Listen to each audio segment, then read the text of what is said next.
Okay, moving on. Next video here. I'm on the slide of what makes counselors effective. And I found this material from Dr. Samuel Gladding from Wake Forest University.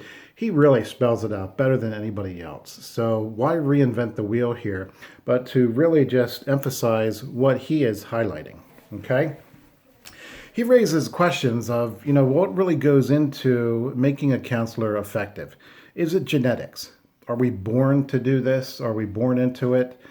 Well, okay. I mean, I can argue the personality, not just because I teach the course, but it's like there is something to a sensitivity that we have, enhanced empathy and so forth.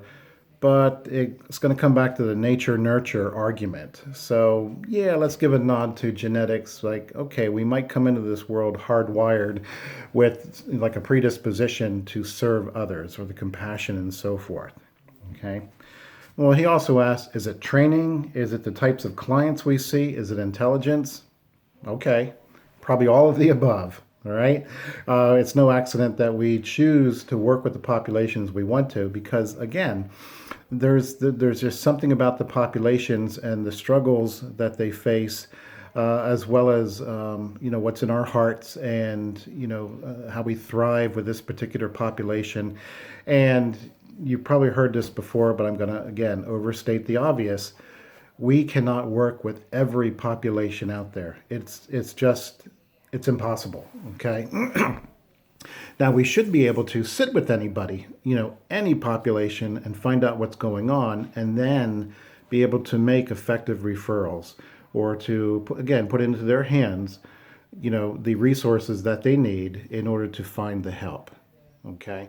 But there are going to be populations where we just, like, for lack of experience or other reasons, I just don't work with that population. I can't work with that population. I don't do well working with that population. But the populations I do work with, I do good work. Okay, and that's not bragging, but that's just a very healthy, again, self-actualization, self-realization of the work that we do. Okay, so again, going down to the other slide here, he says, is it creativity? Is it experience? And again, yes, it's all of the above here.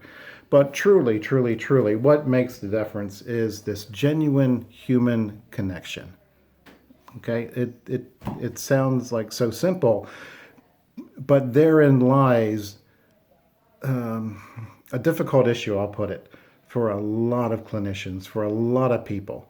Because you think about the populations that we see as clinicians and with supervision, even counseling education, it does come back to human relationships. And I'll just share with you briefly here something I've been kicking around since the days of being in India, looking at, I can't believe I'm saying this, but thinking about writing yet another book. And here's what I'm thinking, that there is this irony out there in terms of human relationships, that when we look at the woundedness of the world, our own wounds and the wounds of others and clients and so forth, those wounds just don't come out of the air.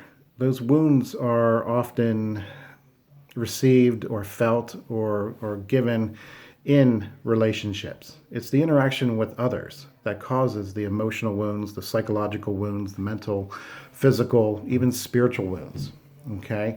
But here's the irony. A lot of people, they would get to a point and they say, I want nothing to do with anybody else anymore. And that's totally impossible.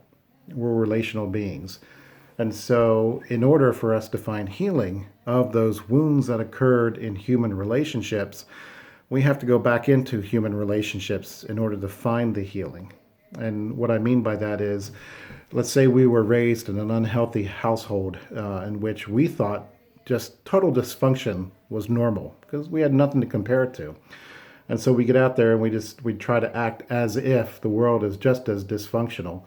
And when we come across healthier people, it frightens us. We push them away, or we run away from that, or we don't think we're worthy enough of their love and whatever.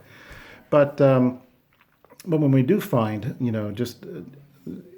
working through all that dysfunction and what are healthy relationships, that's where we find our healing. That we're able to heal from, let's say, the attachment issues that never really came together in infancy, or other issues growing up, and levels of trust or dependability and so forth. And we learn that, it's not a process of competing with one another, but it's cooperation. It's not a matter of fighting with one another, it's love and a continuous walking with people in general. Okay? So that's what I'm thinking, but it all does come back to a genuine human connection. Okay? And how we form those human connections really enhances the work that we do and our roles as the clinician, the educator, and the supervisor. Okay? And so, as the slide, as you flesh it out here, it's the counseling, it's the teaching, it is the supervising. That's the context in which we can really excel, where these human relationships really are enhanced. But then again, they're also defined by the roles, because all day long we may be functioning as a counseling educator or a supervisor. But we got to go home at the end of the day, or we got to interact with others, even if we stop on the way home and we have to get groceries, or we go shopping just for anything in general. We're going to sooner or later run into somebody. We're going to have to talk to them. They're going to have to talk to us, or whatever. And it's that presence that we bring because of the work that we do really makes a difference in the lives of others. People can really see it, and I'm sure that you've noted those times when people really didn't care so much about what you said to them, because they probably forgot, nothing against you, but they do remember how you were with them in that moment, that you listened, that your eyes expressed this understanding or this empathy. And perhaps you were able to, in that moment, put some resources into their hands, or just assure them, that a better outcome is coming, or something. It depends on the context here. But you kind of get the idea, okay? So just looking overall of, just human connection, human relations.